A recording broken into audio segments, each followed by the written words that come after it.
ہادیوں رہنما ہمارے علماء، ہو کبھی درپیش جو کوئی مسئلہ، پوچھ لے حاضر ہو ہم ان کی بارگاہ۔ الحمد للہ رب العالمین والصلاة والسلام علی خاتم النبیین، اما بعد فاعوذ باللہ من الشیطان الرجیم، بسم اللہ الرحمن الرحیم، والصلاة والسلام علیک یا رسول اللہ وعلی آلک واصحابک یا حبیب اللہ، والصلاة والسلام علیک یا نبی اللہ وعلی آلک واصحابک یا نور اللہ۔ مدنی چینل کے ناظرین، پروگرام دارالفتاء اہل سنت میں آپ کو خوش آمدید کہتے ہیں، مرحبا کہتے ہیں۔ اللہ رب العالمین ہم سب کو دین اسلام کے احکامات سیکھ کر سمجھ کر ان پر عمل پیرا ہونے کی توفیق عطا فرمائے۔ ہمارے پیارے رسول صلی اللہ تعالیٰ علیہ وآلہ وسلم کا فرمان عظمت عالی شان ہے، زینوا مجالسکم بالصلاۃ علیہ فإن صلاتکم علیہ نور لکم یوم القیامہ۔ اپنی مجلسوں کو مجھ پر درود پڑھ کر آراستہ کر لو کہ تمہارا مجھ پر درود پڑھنا قیامت کے دن تمہارے لیے نور ہوگا۔ صلو علی الحبیب صلی اللہ تعالیٰ علی محمد صلی اللہ علیہ وآلہ وسلم۔ آج کے اس پروگرام میں ہمارے ساتھ شامل ہیں شیخ الحدیث مفتی محمد حسان رضا عطاری صاحب، ان کو خوش آمدید کہتے ہیں۔ کیسے مزاج کے؟ الحمدللہ رب العالمین، جزاک اللہ خیر۔ الحمدللہ۔ ہمارے پاس کچھ ویڈیو سوالات بھی ہیں، تو پہلے ہم ناظرین کے ان سوالات کی طرف بڑھتے ہیں۔ میرا نام محمد ارمان ہے۔ مفتی صاحب سے میرا سوال ہے، شرعی سفر کے لیے نابالغ بچہ والدہ کے ساتھ محرم بن سکتا ہے؟ اس کا جواب ارشاد فرمائیں۔ جی، شرعی سفر 92 کلومیٹر یا اس سے زائد سفر کرنے کا ارادہ ہے تو کیا بطور محرم نابالغ بچہ ہو سکتا ہے؟ بسم اللہ الرحمن الرحیم۔ ویسے تو جو محرم بنتا ہے سفر کے لیے وہ وہی بنے گا کہ جو بالغ ہو۔ خاتون ہیں، عورت جو جا رہی ہیں، ان کے تمام تر معاملات کو وہ محفوظ رکھ سکتا ہو اور حفاظت پر قادر ہو، اور اس سے کسی طرح کی جو ہے وہ عورت کو پریشانی کا اندیشہ نہ ہو، خوف نہ ہو۔ نابالغ بچہ ویسے تو محرم نہیں بن سکتا، البتہ اگر وہ مراہق ہے یعنی بلوغت کے قریب ہے اور دیکھنے میں وہ بالغوں جیسا لگتا ہے اور اس بات کی صلاحیت رکھتا ہے کہ جو معاملات ہوتے ہیں سفر کے دوران پیش آتے ہیں ان تمام کو فیس کر سکے، وہ سامان وغیرہ اٹھانا یا سواری کے دیگر معاملات ہوتے ہیں ان میں اگر وہ یہ معاملات نبھا سکتا ہے تو ایسا نابالغ بچہ کہ جو دیکھنے میں بڑا لگ رہا ہے، مراہق ہے، بلوغت کے قریب ہے، تو وہ محرم بن سکتا ہے، اس کے ساتھ عورت سفر اختیار کر سکتی ہے۔ کس کو کہیں گے بلوغت کے قریب؟ یعنی 12 سال کے قریب تو بچہ یہ ہو ہی جاتا ہے بلوغت کے قریب، تو اگر ابھی بالغ نہیں ہوا لیکن 12 سال کا ہو چکا ہے تو ایسا لڑکا یہ مراہق کہلاتا ہے جو بالغ ہونے کے قریب ہوتا ہے۔ ٹھیک ہے۔ اچھا، ایک سفر عام ہوتا ہے چاہے وہ دنیاوی کوئی بھی کسی گھر سے، وہ بھی چاہے شرعی سفر ہے تو اس میں یہ حج اور مدینہ منورہ مکہ مکرمہ عام عمرے کے لیے بھی جانے میں بعض اوقات اس طرح کے سوالات آتے ہیں کہ اتنی عمر کا بچہ ساتھ ہے تو کیا کہیں گے؟ دیکھیں، یہ تو ابتدا سے ہی سلسلہ چلتا ہوا آ رہا ہے کہ لوگ ہر معاملے میں جو پوچھتے ہیں وہ حج و عمرے کے سفر کا پوچھتے ہیں، تو احکام شرع جو ہیں وہ سفر کے اعتبار سے حج اور عمرے کے ساتھ خاص نہیں ہیں، کہ شریعت نے جو سفر کے احکام مقرر کیے ہیں اس میں حج اور عمرے کی کوئی قید لگائی ہو، ایسا نہیں ہے، بلکہ جو بھی شرعی سفر ہوگا اس میں محرم کی یہی شرط ہے، چاہے عمرے کے لیے جائیں، چاہے حج کے لیے جائیں، چاہے عورت جو ہے وہ اپنے میکے شرعی سفر کر کے جا رہی ہو یا کسی رشتہ دار کے یہاں جانا ہے، اگر شرعی مسافت پر جا رہی ہیں تو پھر لازم ہوگا کہ ساتھ شوہر ہو یا کوئی محرم ہو اور جو آپ کے تمام معاملات کو اچھی طریقے سے دیکھ سکے اور اس کو فیس کر سکے، یہ اس کے لیے ضروری ہے۔ یعنی اگر مراہقی جہاں اس سفر کے لیے اجازت ہے تو وہاں بھی اجازت ہے؟ ظاہر ہے، میں نے یہ عرض کی نا کہ سفر کا یہ جو حکم ہے کہ ساتھ محرم ہونا چاہیے، یہ حج اور عمرے کے ساتھ خاص نہیں ہے، یہ سفر کے لیے ہے۔ صحیح۔ اب سفر جو بھی ہوگا اس میں یہ شرط ہوگی کہ محرم جو ہے وہ ساتھ ہونا چاہیے، یا جو پوچھا گیا نابالغ بچہ اس عمر کا جو ہو اس کا بھی ساتھ ہونا یہ کفایت کر جائے گا۔ ٹھیک ہے۔ بچہ بالغ کتنی عمر میں ہوتا ہے؟ لڑکا جو بالغ ہوتا ہے وہ 12 سے 15 سال کے درمیان ہوتا ہے، ہجری سن کے اعتبار سے، ہجری سال کے اعتبار سے وہ 12 سے 15 سال کے درمیان بالغ ہو سکتا ہے۔ جو بھی بالغ ہونے کی نشانی ہے وہ پائی جائے تو اس صورت میں وہ بالغ ہو جائے گا. لیکن اگر کوئی نشانی نہیں پائی جاتی اس کی کہ جس کی وجہ سے وہ بالغ ہو جائے، تو اب جو انتہائی عمر ہے بالغ ہونے کی وہ 15 سال ہے. امام اعظم ابو حنیفہ رحمۃ اللہ تعالی نے یہ عمر مقرر فرمائی آثار صحابہ، حدیث و قرآن و سنت کی روشنی میں، کہ 15 سال کا اگر بچہ ہو گیا تو اس صورت میں اگر نشانی نہیں بھی پائی گئی، کوئی علامت نہیں پائی گئی، تو اس صورت میں وہ بالغ قرار پائے گا کہ اب وہ بالغ، لڑکا ہو یا لڑکی 15 سال میں بالغ باہر صورت ہو جاتے. ہاں، لڑکی کا یہ ہے کہ جو اس کی ابتدائی عمر ہے وہ 9 سال ہے. ٹھیک.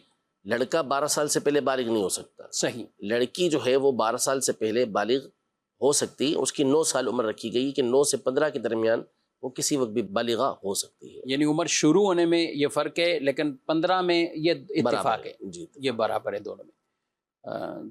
جی کچھ ایس ایم ایس ہیں، ان کو بھی شامل کرتے ہیں. کہتے ہیں کچھ لوگوں میں ہوتا ہے کہ بچہ پیدا ہوتا ہے تو گھر کے باہر دروازے پر شیریں کے درخت کی ٹہنی لٹکا دی جاتی ہے. لوگ کہتے ہیں کہ یہ سید ہے، ایسا کرنا کیسا ہے؟ مطلب وہ درخت کی ٹہنی کے اعتبار سے یہ کہتے ہیں، یا اس کا کوئی خاص یہ رسومات ہیں؟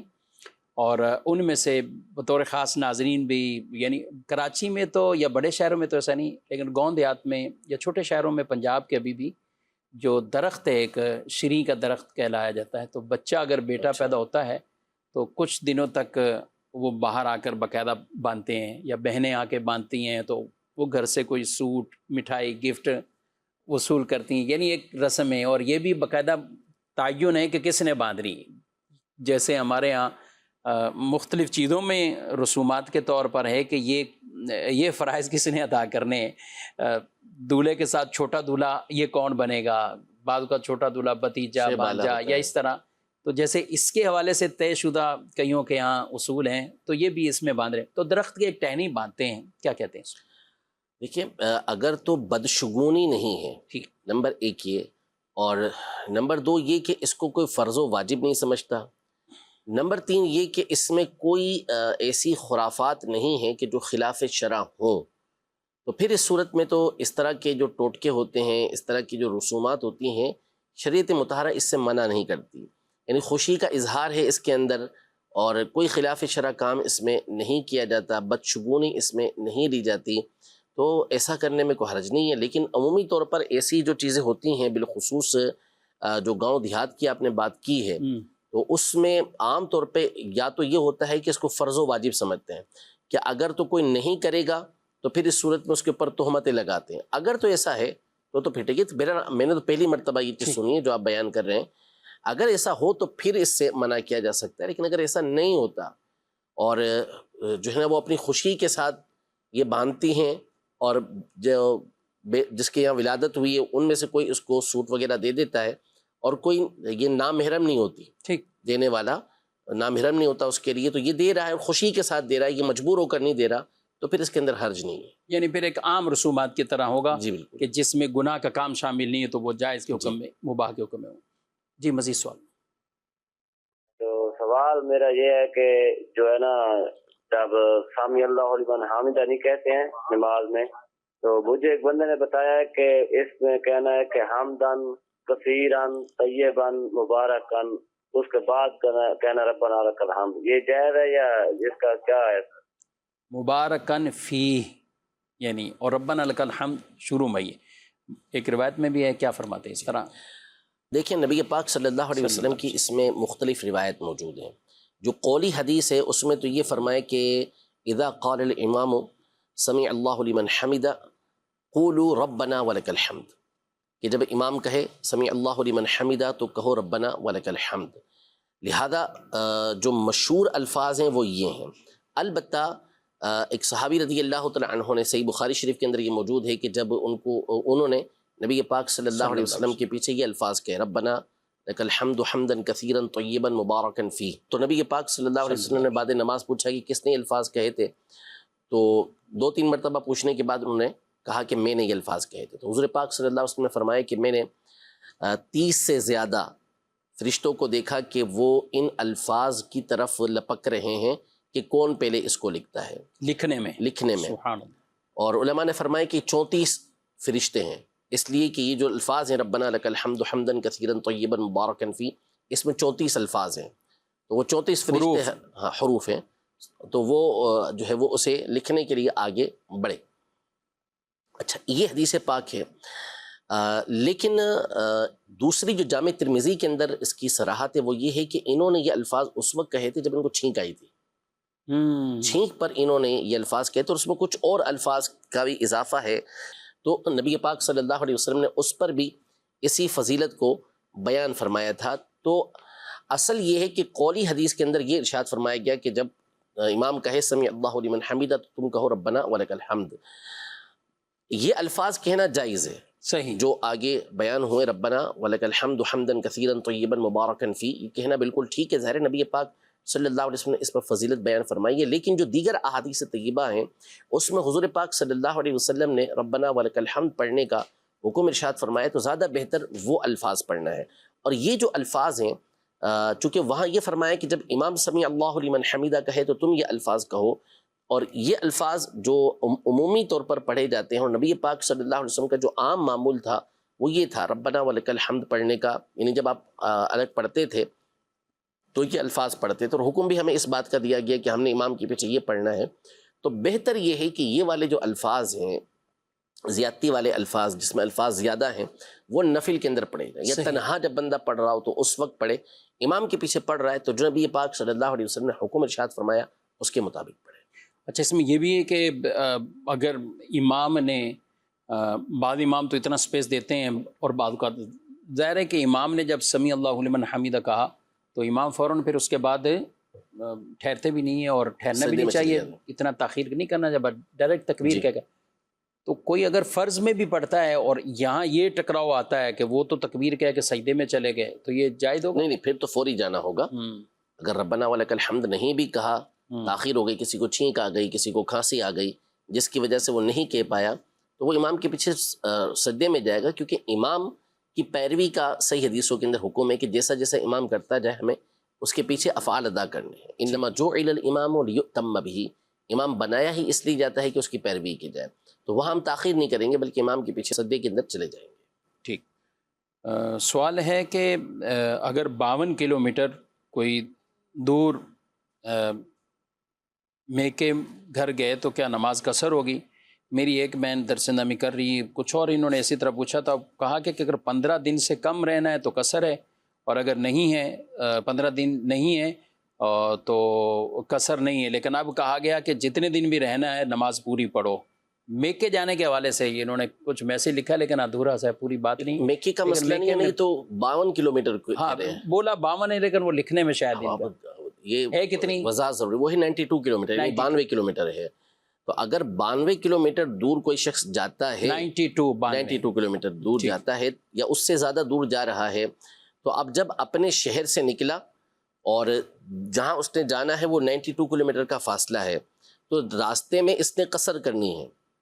جب اس شہر میں پہنچ گیا، اب یہ دیکھا جائے گا کہ یہاں اس شہر میں اس کا رہنے کا کتنے دن کا ارادہ ہے. اگر 15 دن یا اس سے زیادہ رہنے کا ارادہ ہے تو اس نے پوری پڑھنی ہے، اور اگر 15 دن سے کم رہے گا تو پھر اس صورت میں اس نے قصر ادا کرنی ہے. اس میں ایک تو یہ شرعی مسئلہ ہو گیا کہ جس مقام پر آپ جا رہے ہیں وہ 92 کلومیٹر کے فاصلے پر ہے یا اس سے زیادہ کے فاصلے پر ہے، تو وہاں پہنچ کے آپ مسافر ہیں. اگر 15 دن یا اس سے زیادہ وہاں رہنے کی نیت کر لی تو پھر وہاں مقیم ہو گئے، پوری نمازیں پڑھنی ہیں، یعنی ظہر، عصر اور عشاء کے فرائض پورے پڑھنے ہیں.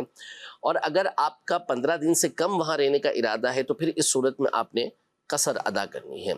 اب رہا میکے کا معاملہ عورت کا، تو عورت کی اگر شادی ہوتی ہے اور شادی کے بعد وہ دوسرے شہر اپنے شوہر کے گھر پر آتی ہے، اور اس کے میکے اور شوہر کے گھر کے درمیان 92 کلومیٹر کا فاصلہ، یعنی شوہر کا شہر جس شہر میں وہ رہ رہا ہے اور شوہر کے ساتھ یہ رہ رہی ہے، اور اس کا میکا جس شہر کے اندر ہے، جس گاؤں جس بستی کے اندر ہے، ان دونوں کے درمیان اگر 92 کلومیٹر کا فاصلہ ہے تو اب عورت جب میکے آئے گی اور 15 دن سے کم کے لیے آئے گی تو پھر اس صورت میں اس نے نماز قصر پڑھنا ہوگی. اب اس کا جو شہر ہو گیا وہ اس کے شوہر کا گھر جو ہے وہ ہو گیا، وہی اس کا اصل گھر ہے. میکے میں اس کی اب اقامت جو تھی وہ ختم ہو چکی. ٹھیک ہے. مطلب کراچی کی اگر لڑکی ہے، اس کی شادی حیدرآباد میں ہوئی اور حیدرآبادی اس کا شوہر رہتا ہے اور وہیں وہ اس شوہر کے ساتھ ہی رہتی ہے، تو اب واپسی کراچی میں جب آنا ہوگا تو اس اصول کے مطابق دیکھا جائے گا کہ 15 دن ہے یا کتنے. اور اس دوران حیدرآباد کے یہ درمیانی جو سفر، یہاں جو بھی نماز پڑھے گی وہ قصر ہے؟ یہاں تو قصر نماز ادا کرے گی۔ ٹھیک ہے، ٹھیک ہے جی، مزید سوال؟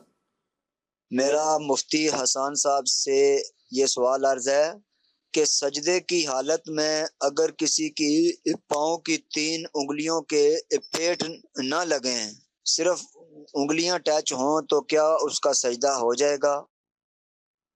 جی مفتی صاحب، نہ لگیں، اب ایک انگلیاں ٹچ ہوئیں لیکن اس کے پیر موڑ کے جو ہوتے ہیں وہ قبلہ رو نہیں ہوئے، موڑ کے اس نے سیدھے نہیں کیے، تو پھر اس صورت میں تو اس کی نماز واجب الادا ہوگی۔ یعنی ایک انگلی کا موڑنا 10 انگلیوں میں سے یہ تو فرض ہے، لازمی ہے۔ اگر ایسا نہیں کیا تو سرے سے نماز ہی نہیں ہوگی کہ حقیقتاً سجدہ ہی ادا نہ ہو سکا۔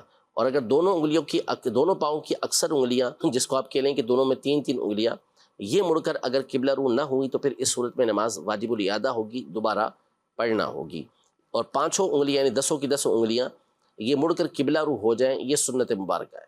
اب جو آپ نے بیان کیا اس کے مطابق تو یہ جواب ہو گیا، لیکن اب اس کی انگلیاں کیوں نہیں مڑتی یہ آپ بتائیں گے۔ صحیح۔ بعض اوقات کوئی مریض ہوتا ہے، یعنی اس کی انگلیوں کے اندر اتنی جان ہی نہیں ہے کہ وہ موڑ کی قبلہ رو کر لے، تکلیفیں ہوتی ہیں، بوڑھے ہوتے ہیں اور سخت ہوتی ہے اس وقت بھی، جی یعنی بوڑھے ہوتے ہیں، یا بعض اوقات آپریشن ہوتا ہے، مرض ہوتا ہے جس کی وجہ سے بندہ قبلہ رو انگلیاں نہیں کر سکتا۔ لیکن یہ ظاہر ہے کہ کسی مفتی اسلام سے پوچھ کر ہی یہ کہیں گے کہ ان کے لیے حکم یہ نہیں ہے، تو یہ عمومی حکم آپ کو بیان کر دیا ہے کہ عام طور پہ حکم یہ ہے۔ باقی کوئی اور صورت سامنے ہے تو وہ کسی مفتی صاحب کو بیان کریں، اس کی روشنی میں پھر وہ جواب دے سکیں گے۔ اچھا، جیسے انہوں نے کہا کہ انگلیاں لگتی ہیں اور اس کا پیٹ نہیں لگتا، بعض تو کہتے ہیں کنارہ لگا اور بعض کہتے ہیں کہ انگلیاں لگی، تو یہ پیٹ کے بھی تھوڑی، اور یہ جو صورت شمار نہیں ہوگی جو آپ کر کے دکھا رہے ہیں، یہ کر کے دکھا۔ یہ دیکھیں، یہ مثال کے طور پر یہ ہماری انگلیاں ہیں پاؤں کی، ٹھیک ہے نا؟ جی جی، اب یہ زمین آ گئی، یہ زمین آ گئی، ٹھیک ہے، یہ کنارے لگے ہوئے کہیں گے، یہ اس طرح ہم نے کرنا ہوتا ہے نا، تو یہ موڑ کے ہماری انگلیاں یہ قبلہ رو ہو جانی چاہیے، یہ رخ ہمارا یوں ہونا چاہیے، ٹھیک ہے؟ یہ سامنے قبلہ ہے، ہم یوں نماز پڑھ رہے ہیں، ٹھیک ہے، نماز پڑھ رہے ہیں، یہ سجدے میں گئے تو اب یہ موڑ کر ہماری انگلیاں قبلے کی طرف ہو گئیں، ٹھیک ہے؟ یہ ہونا ضروری ہے کہ 5 کی 5 یوں مڑ کے قبلے کی طرف یہ ہو جائے۔ صحیح ہے۔ اب 2 صورتیں اور ہوتی ہیں عام طور پہ، ایک تو اس میں بعض تو بہت مڑ جاتی ہیں اور بعض کے مڑنے میں، یعنی یہ جو اگر جوڑ ہوتا ہے یہ یہاں تک ہے، اس میں کہیں میں عرض کر رہا ہوں، پہلے دیکھیں یہ ہوتی ہے صورت یہ والی کہ یوں جو انگلیاں ہوتی ہیں ایک تو یوں کر لی جاتی ہیں، یہ دیکھیں موڑی ہے، یعنی پیچھے کی طرف، ہاں موڑی ہیں لیکن پیچھے کی طرف موڑ لی، یہ شمار نہیں ہوگی، یہ شمار نہیں ہوگی۔ اور بعض یوں کر لیتے ہیں، صحیح ہے، یہ 5 کی 5 انگلیاں ان کی اس طریقے سے یہ لگی ہوئی ہوتی ہیں، مڑتی نہیں ہیں، سیدھی ہوتی ہیں، ٹھیک ہے؟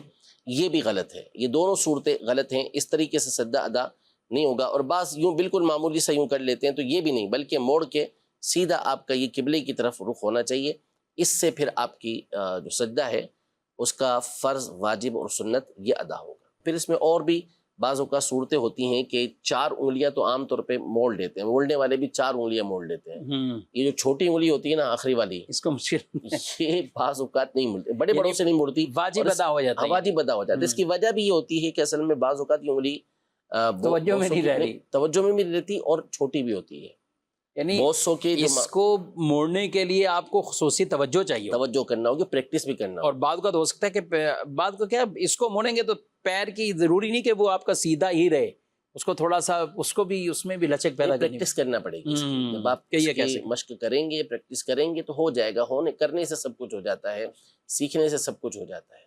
یہ بھی یاد رہے کہ یہ مردوں کے لیے ہم مسئلہ بتا رہے ہیں، عورتوں کے لیے یہ نہیں، عورتوں کو سجدے کے اندر کوئی انگلی بھی اس طرح لگانا ان کے اوپر نہ فرض نہ واجب، بلکہ عورتیں جس طرح سجدہ کرتی ہیں تو وہ اپنے پاؤں دائیں جانب یا پیچھے کی جانب جیسے بھی نکال کر وہ سجدہ کریں، کیونکہ ان کے سجدے کی حیت کیفیت وہ مختلف ہے مردوں سے، انہیں بالکل سمٹ کر سجدہ کرنا ہوتا ہے، مرد کو تو کشادگی کے ساتھ سجدہ کرنا ہوتا ہے، لیکن عورتوں کو بالکل سمٹ کے ساتھ اپنے آپ کو سمیٹ کر، اور اس میں شریعت مطہرہ نے پردے کے بہت سی ایسی حکمتیں ہیں کہ جس کے تحت عورتوں کے سجدہ وہ بالکل مختلف ہے، تو یہ عورتوں کے لیے بالکل ایسا نہیں ہے کہ وہ بھی سجدے میں اپنی پاؤں کی انگلیاں لگائیں گی، بلکہ دائیں جانب یا پیچھے کی جانب وہ اپنے پاؤں نکال کر سمٹ کر وہ سجدہ ادا کریں گی۔ مزید سوال؟ محمد محبوب اتاری جڑا والا سے، مفتی صاحب کی بارگاہ میں سوال عرض ہے، لوگ کہتے ہیں جو بندہ مدینہ شریف میں جاتا ہے تو وہ ریاض الجنہ میں جب چلا جاتا ہے نا، تو ریاض الجنہ سے ہو کر جب وہ واپس آ جاتا ہے تو لوگ کہتے ہیں کہ اس کو نا کبھی بھی جہنم میں داخل نہیں کیا جائے گا، نہ قیامت والے دن، کیونکہ جو بندہ ایک دفعہ جنت سے نکل کر باہر آ جاتا ہے نا، اس کو دوبارہ جہنم میں نہیں داخل کیا جاتا، بلکہ جہنم سے نکال کر جنت میں ڈالا جاتا ہے۔ تو اس طرح کا گمان رکھنا کہ جو بندہ ریاض الجنہ سے ہو کر واپس آ جائے گا وہ کبھی بھی جہنم میں نہیں جائے گا، تو کیا یہ بات درست ہے؟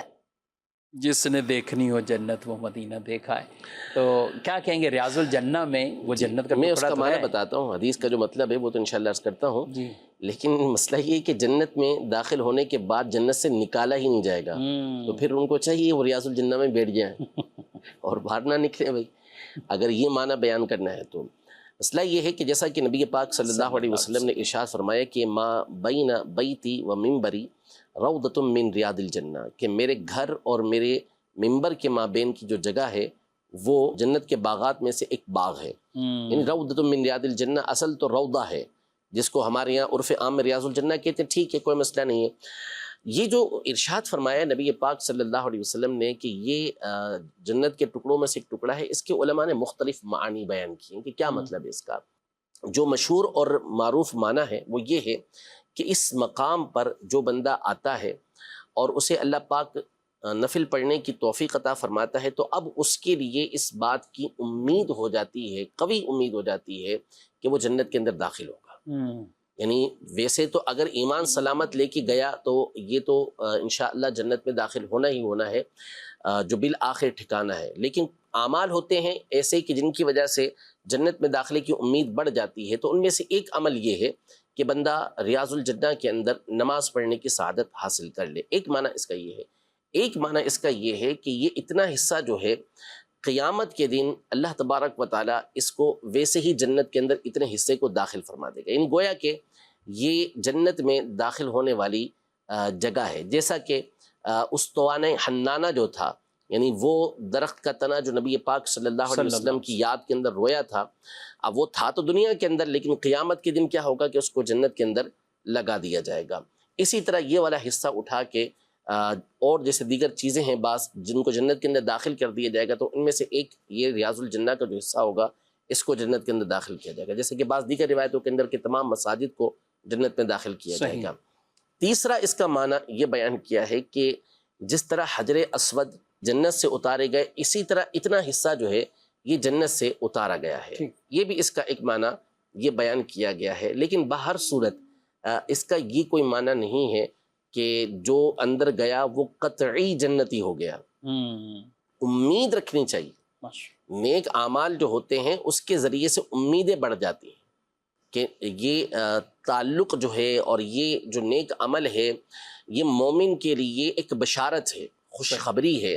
دیکھیں یہ تو فرما دیا اللہ پاک نے کہ ان لوگوں کو بشارت دیجیے کہ جو ایمان والے ہیں اور اچھے عمل کرتے ہیں کہ ان کے لیے باغات ہیں جن کے نیچے نہریں بہتی ہیں، یعنی جنتیں اللہ پاک ان کو عطا فرمائے گا۔ کچھ چیزیں ہوتی ہیں جو حدیثوں کے اندر آئیں، یہ عمل کریں تو یہ ثواب، جنت کی یہ نعمت ملے گی، یہ گناہ معاف ہو جائیں گے، تو اس کا مطلب کیا ہوتا ہے کہ بندے کے لیے امیدیں بڑھ جاتی ہیں۔ یہ قطعی نہیں ہو جاتا کہ یہ کر لیا تو اب یہ فائنل ہو گیا کہ یہ قبول بھی ہو گیا اللہ کی بارگاہ میں اور بندہ جنت کے اندر داخل ہو جائے گا، لیکن اللہ کی رحمت پر بندے کو پورا یقین رکھنا چاہیے، اس کو امیدیں بھرپور رکھنی چاہیے۔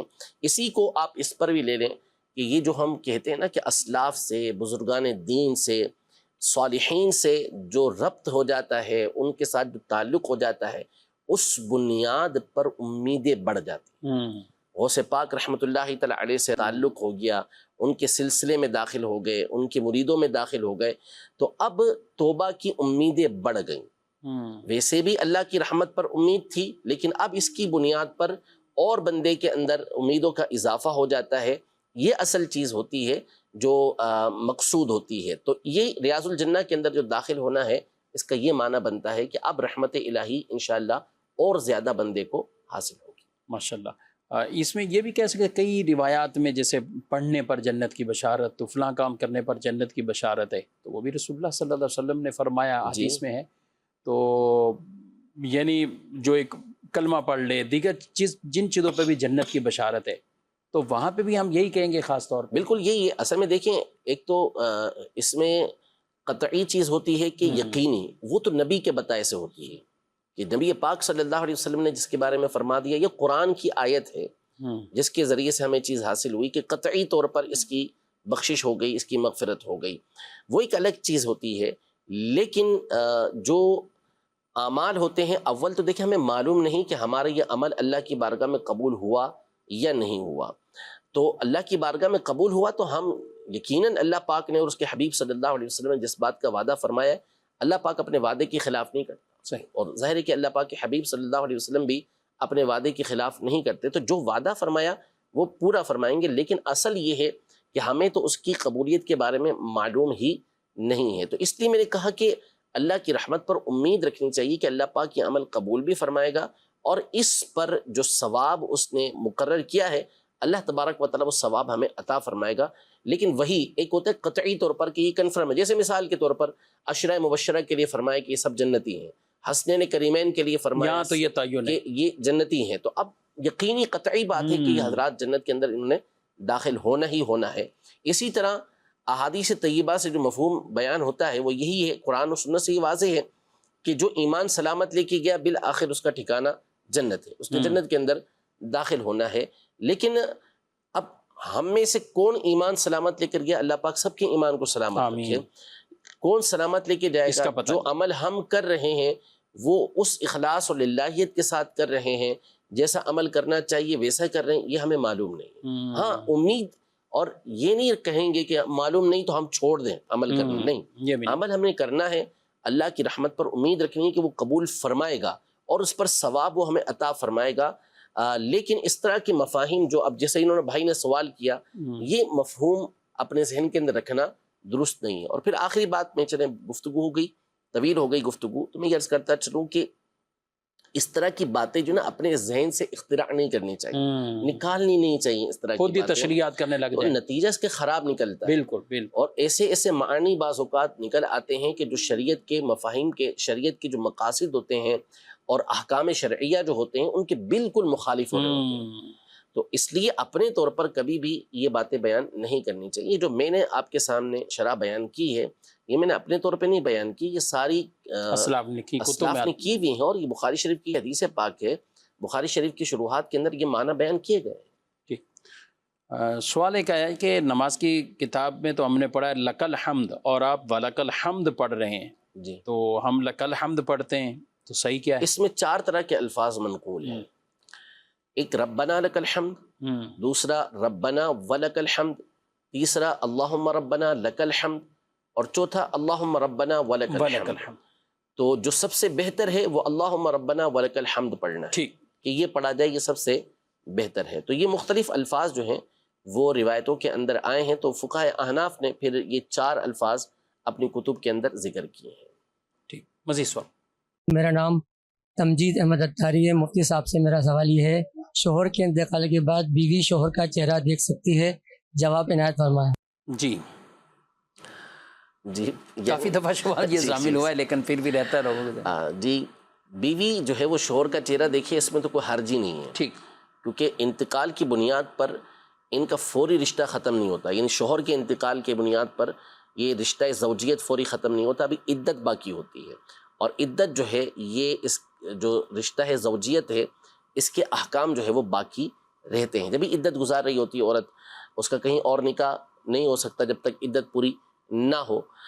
تو شوہر کے انتقال کے بعد بیوی شوہر کا چہرہ بالکل دیکھ سکتی ہے، وہ جو ہے اس میں کوئی حرج نہیں ہے، بلکہ شوہر بھی بیوی کا چہرہ دیکھ سکتا ہے. اور عام طور پہ یہ سوال یوں کیا جاتا ہے، الٹ ہوتا ہے، جی، سوال شوہر کے حوالے سے ہوتا ہے، جی، بلکہ سیدھا وہی ہے سوال کہ شوہر جو ہے وہ بیوی کا چہرہ دیکھ سکتا ہے نہیں دیکھ سکتا؟ وہ بالکل دیکھ سکتا ہے، اس میں کوئی حرج نہیں ہے. کندھا بھی دے سکتا ہے.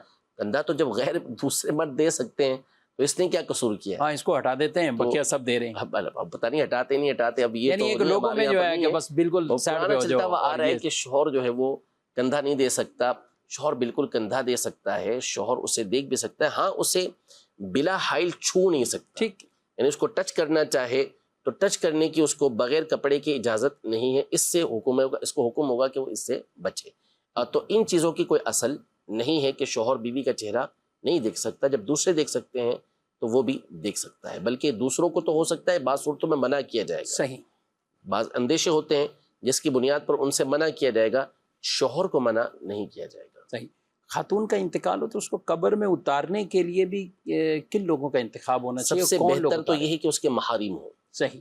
اس کا بیٹا ہے, اس کے والد ہیں, اس بھائی کے ہیں. بھائی ہیں, یا اس کے جو بھائی کے بیٹے ہیں, بہن کے بیٹے ہیں, جو اس کے محرم بنتے ہیں, وہ لوگ اتاریں. ان میں بھی وہ کہ جو نیک صالح افراد ہوں تو وہ اتاریں, زیادہ بہتر ہوتا ہے. لیکن اگر کوئی محرم نہیں ہے تو اب پھر کوئی بھی اسے جو نیک اور صالحین میں سے افراد, نیک صالح لوگ ہیں, ان میں سے کوئی جو ہے اس کو اتارے قبر کے اندر. شوہر بھی شامل ہو سکتا ہے. بالکل, جب دوسرے شامل ہو سکتے ہیں تو شوہر بھی شامل ہو سکتا ہے. ٹھیک. لیکن اگر شوہر مثال کے طور پہ نہیں ہے, پہلے انتقال کر گیا ہے یا وہاں موجود نہیں ہے, اور ایسے افراد بھی نہیں ہیں کہ جن کو ہم کہیں کہ جن کا صالحین میں شمار ہوتا ہو, تو اب یہ نہیں کہ اس کی جنازے کو باہر رکھ دیں گے, بلکہ اب جو دیگر افراد ہوں گے وہ اس کو قبر کے اندر اتاریں گے.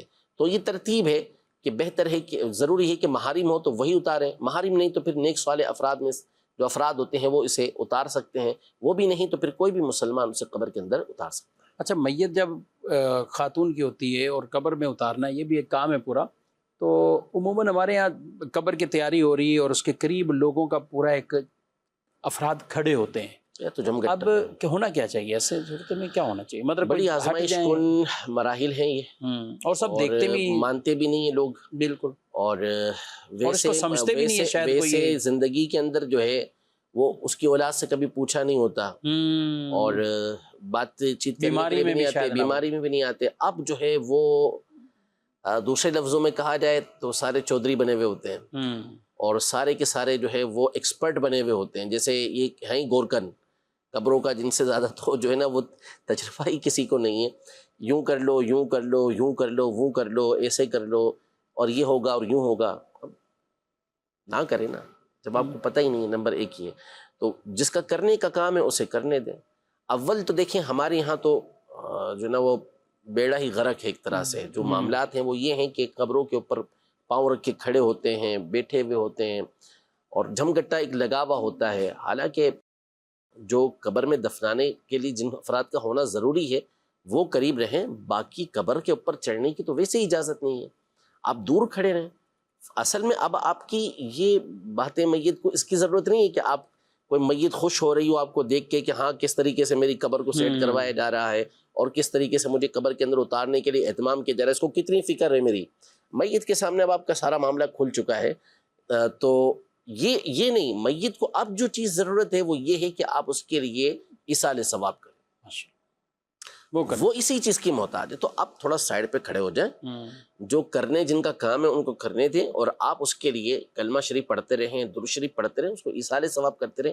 اس سے میت کو فائدہ ہوگا. فاتحہ دعا میں شریک ہو جائیں. لیکن جب عین تدفین ہو رہی ہے اور میت کو ایک ساتھ, اور میں خواتین کی میت کی بطور خاص بات کر رہا ہوں, گھر والے بھی پسند نہیں کر رہے ہوتے, وہ خود آگے محارم آ گئے, بھائی آ گئے, اور وہ چاہ رہے وہ تدفین, تو لیکن اس وقت عجیب ان کو بھی ایک لگ رہے ہوتا ہے. پردہ کر دینا چاہیے, پردہ کر بغیر کسی ریاض و مروت کے پردہ کر دینا چاہیے کہ بھائی یہ خاتون کی نعش ہے, ان کی میت ہے, لہذا اتار رہے ہیں تو اس کے لیے اہتمام کر لیں, تھوڑا پیچھے کر دیں, اور پھر اس کے بعد اس کو اتاریں. جی ناظرین کرام, اپنے پروگرام ملاحظہ کیا اور ہمارے پروگرام کا وقت بھی اپنے اختتام کو پہنچا ہے. آپ سے اجازت چاہتے ہیں, فی امان اللہ. ہادی و رہنما ہمارے علماء, ہو کبھی درپیش جو کوئی مسئلہ, پوچھ لے حاضر ہو ہم ان کی بارگاہ.